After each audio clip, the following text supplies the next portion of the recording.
जान्हवी माझ्याशी खूप मनमोकळेपणाने बोलायला लागली.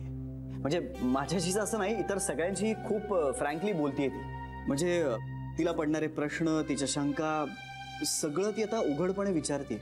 यासाठीच तर मी सांगत होतो श्री, ही बरी होते असं जरी वाटत असलं तरी सुद्धा तिला थोडा वेळ द्यायला हवा, थोडं थांबायला हवं आपल्याला. म्हणजे बघ, तिच्या स्मरणशक्तीवर जो एक पडदा आलाय तो थोडा तरी दूर व्हायला हवा. मला एक सांग श्री, ती ऑफिसला जाते, ती घरची सगळी कामं करते, पण याचा अर्थ ती 100% बरी झाली असं होत नाही ना.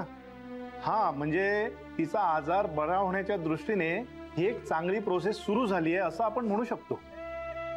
डॉक्टर, अहो तुम्ही म्हणताय ते पटतंय मला, पण आता झालंय काय ना की ती जे प्रश्न विचारते ना त्या प्रश्नांना उत्तर देणं अवघड झालंय. म्हणजे समोरची माणसं सारवासारव करतायत हे हळूहळू कळायला लागलंय तिला.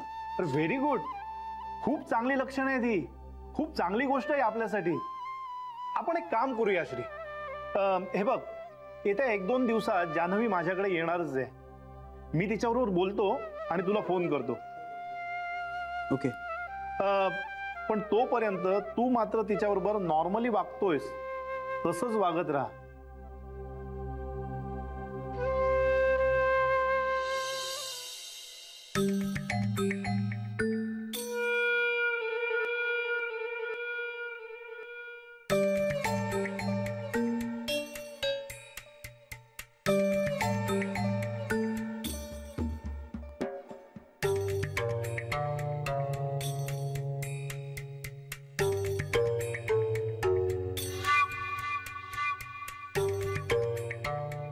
जान्हवी, आज उशीर झाला. तू